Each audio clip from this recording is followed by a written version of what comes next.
राजस्थान के अलवर जिले में बसा एक छोटा सा गांव था, बड़ौदा मेव। चारों तरफ खेत, कच्ची सड़कें और लोगों के चेहरों पर संघर्ष की रेखाएं। इसी गांव के आखिरी छोर पर एक टूटा सा मकान था, जहां रहता था गांव का पांचियाराम चौकीदार का परिवार। उनके पुत्र घीसाराम की जिंदगी भी उसी कच्चे मकान जैसी थी, बाहर से खड़ी, अंदर से बिखरी हुई। एक बरसाती रात जब गांव सो रहा था और बादल गरज रहे थे, उस घर में एक बच्चे ने जन्म लिया। बच्चे की मां ने कमजोर आवाज में कहा, इसका नाम अमर सिंह रखना, शायद ये इस गरीबी से दूर कर सके।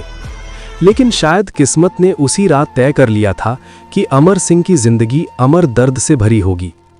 बचपन से ही अमर ने वो देखा जो बच्चे नहीं देखते, भूख, ताने, कर्ज और बाप की झुकी हुई आंखें।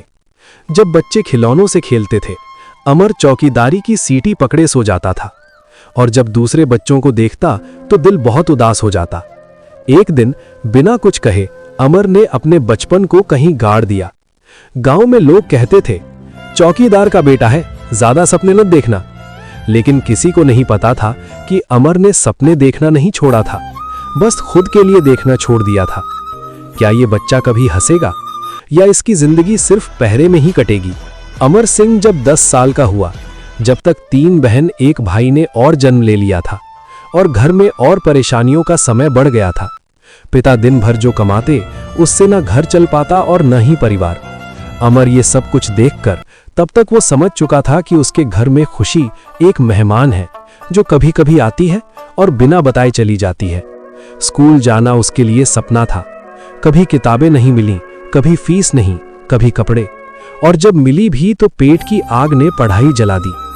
गांव के बच्चे उसे चिढ़ाते, ओ चौकीदार के छोरे, रात को भी डंडा लेकर घूमेगा क्या?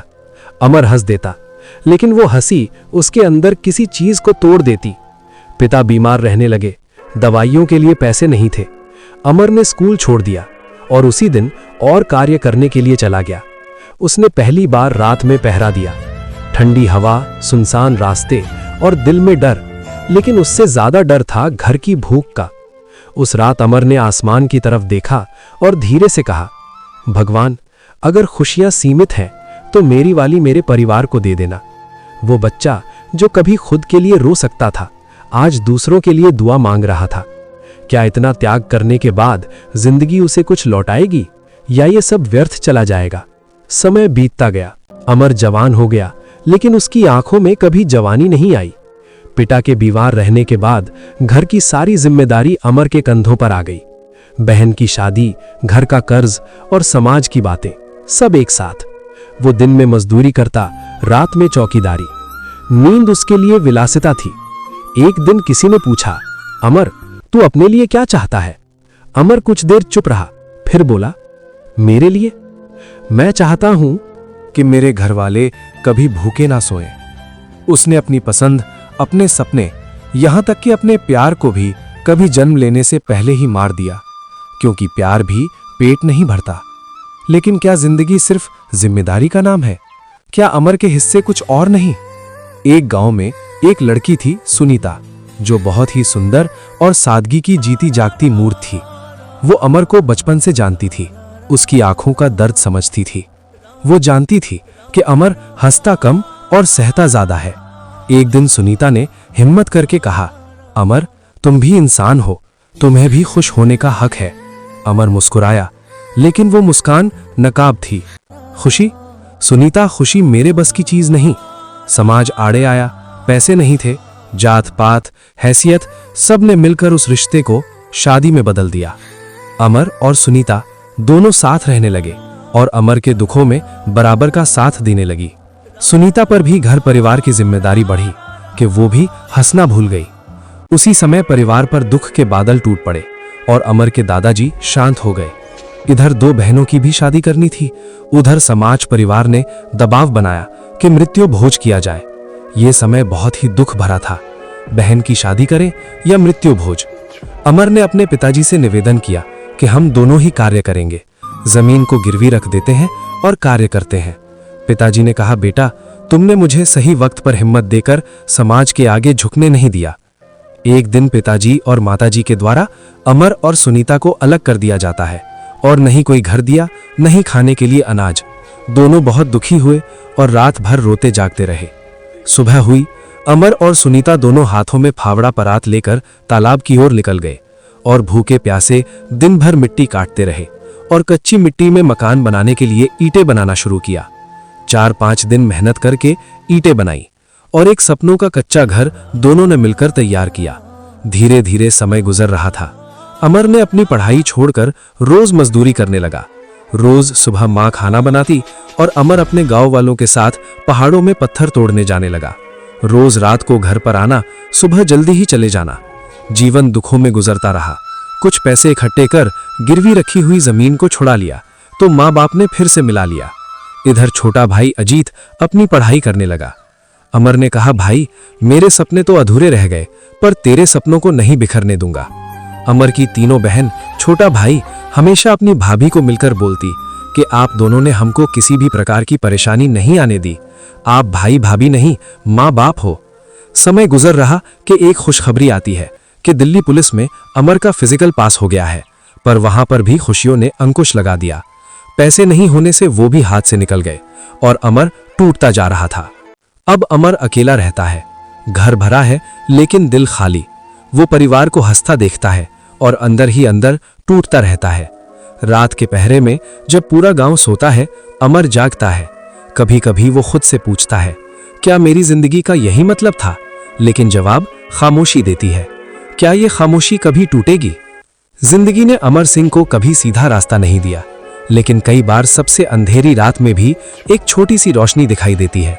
गांव में एक दिन नया सरकारी अफसर आया। वो पहली बार रात में निरीक्षण पर निकला। ठंडी हवा, सन्नाटा, और उसी सन्नाटे में अमर सिंह अपने डंडे के सहारे खड़ा था। आंखों में नींद नहीं, जिम्मेदारी थी। अफसर ने पूछा, इतनी रात में भी अकेले डटे हो? अमर ने सिर झुकाकर कहा, साहब ये मेरा फर्ज है। अफसर को हैरानी हुई। इतने सालों में किसी ने अमर को इंसान की तरह नहीं देखा था, सिर्फ चौकीदार की तरह। अफसर ने पंचायत में उसका नाम लिया। पहली बार अमर का नाम सम्मान के साथ बोला गया। घर आकर अमर बहुत देर तक चुप बैठा रहा। दिल में एक अजीब सी हलचल थी, उम्मीद और डर दोनों साथ। क्या सच में जिंदगी बदल सकती है, या ये भी एक सपना है जो सुबह टूट जाएगा? उम्मीद के साथ इम्तिहान भी आता है। एक रात चोरी की बड़ी घटना हुई। गांव के रसूखदार लोग शामिल थे। अमर ने सब देख लिया। अगली सुबह उसे बुलाया गया। एक मोटी रकम सामने रखी गई। चुप रहो, जिंदगी आसान हो जाएगी। अमर का हाथ कांप गया। उसके सामने बहन की जरूरतें, घर का कर्ज और खुद की टूटी हुई जिंदगी घूम गई। बस एक हां और सब बदल सकता था। लेकिन उसने पैसे पीछे कर दिए। साहब मैं गरीब हूं लेकिन गद्दार नहीं। वो जानता था इस फैसले की कीमत चुकानी पड़ेगी, और सच में उसका तबादला कर दिया गया, और भी मुश्किल जगह। क्या ईमानदारी सिर्फ सजा ही देती है? अमर का परिवार उससे नाराज था। सब कहते मौका हाथ से जाने दिया। एक दिन बहन ने रोते हुए कहा, भैया आपने हमेशा सबके लिए किया, पर हमारे हालात क्यों नहीं बदले? ये शब्द अमर के दिल में चाकू की तरह लगे। वो चिल्लाना चाहता था, मैंने अपनी जिंदगी दे दी, लेकिन वो चुप रहा, क्योंकि उसकी आदत थी चुप रहकर सहने की। उस रात अमर पहली बार टूटा। क्या परिवार भी उसे नहीं समझेगा? ये पहली बार था जब अमर सिंह अपने आप के साथ बैठा था। कोई आवाज नहीं, कोई सवाल नहीं, सिर्फ रात, सन्नाटा और उसका थका हुआ दिल। गांव की आखिरी सड़क पर पहरा देते हुए उसने अचानक महसूस किया कि आज उसका बोझ कुछ ज्यादा ही भारी है। सालों से दबाए गए दर्द आज भीतर से उठकर बोलने लगे थे। उसने खुद से पूछा, अगर मैं ना होता तो क्या बदल जाता? गांव फिर भी सुरक्षित रहता, परिवार फिर भी किसी तरह जी लेता, और शायद मेरी जगह कोई और चौकीदार खड़ा होता। यह सोच उसके दिल को चीर गई। इतने सालों में उसने परिवार के लिए जिया, समाज के लिए जिया, जिम्मेदारियों के लिए जिया, लेकिन खुद के लिए कभी नहीं। आईने में देखकर उसने खुद से कहा, तू आखिर है कौन? एक इंसान या बस एक जिम्मेदारी? आंखों से आंसू गिर पड़े। ये आंसू कमजोरी के नहीं थे, ये उस सच्चाई के थे जिसे उसने सालों तक नजरअंदाज किया। उसे डर भी लगा, अगर उसने अब अपने बारे में सोचना शुरू किया तो क्या लोग उसे स्वार्थी कहेंगे? लेकिन एक सवाल अब उसे चैन नहीं लेने दे रहा था, क्या खुद के लिए जीना गुनाह है या बिना खुद के जिए मर जाना ही सबसे बड़ा गुनाह है। कई सवाल उठते टूट जाते। उसके बाद अमर की मुलाकात होती है मैनेजिंग डायरेक्टर जुबैर खान से, जिसने अमर की परेशानियों को समझा और अमर को एक छोटा सा कार्य देकर बना दिया टीम मैनेजर। अमर अपने कार्य को पूर्ण ईमानदारी पूर्वक करता और आगे बढ़ने लगा। अमर तो आगे बढ़ने लगा, लेकिन परिवार छूटने लगा। अमर अपने कार्य की वजह से परिवार से 4-5 महीनों में 2-5 दिन के लिए मिलता और फिर निकल जाता परिवार के सपने पूरे करने के लिए। पिताजी गुजर जाने के बाद और परिवार की जिम्मेदारी बढ़ गई। समाज के लोगों ने फिर दबाव बनाया कि मृत्यु भोज किया जाए, और अमर ने कहा कि मैं मेरे पिताजी का मृत्यु भोज जरूर करूंगा। आंखों में आंसू छलक रहे हैं और अमर बोल रहा है कि उनका आशीर्वाद हमेशा मेरे साथ रहे, वो मेरे आदर्श है, रहेंगे। सभी कार्य करने के बाद, छोटी बहन छोटे भाई की शादी बहुत ही अच्छी प्रकार से करने के बाद अमर कर्जे में डूबता चला गया। परिवार से दूर रहकर कमाई करने के बाद भी कर्जा नहीं चुका पाया। कर्ज दिन प्रतिदिन बढ़ रहा था। इधर समय भी करवट बदल रहा था। माँ, भाई, बहन सभी ने अपने अपने विचार बदल लिए और रोज अमर को ताने देने लगे, तूने किया क्या हम सबके लिए। अमर बेबस, लाचार, रात भर रोता और अपने आंसुओं को ही पीने लगा।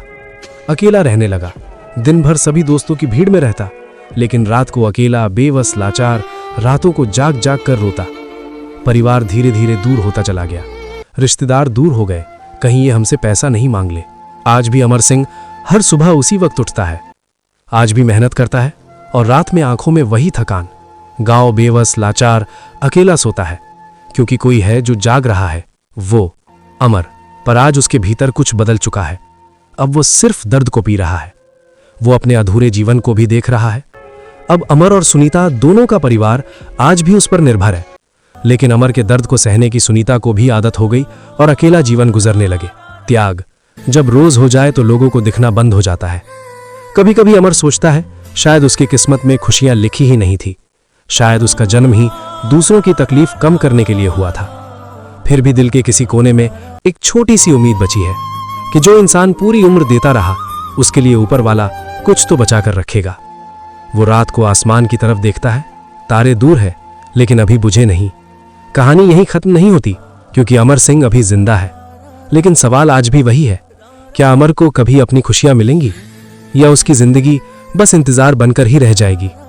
क्या अमर सुनीता के बच्चे बच्चियां अपने माँ बाप का दर्द समझ पाएंगे। क्या वो भाई बहन माँ सब परिवार एक साथ खाना खा पाएगा। क्या अमर परदेश से घर आ पाएगा या फिर परदेश में ही जीवन जाएगा।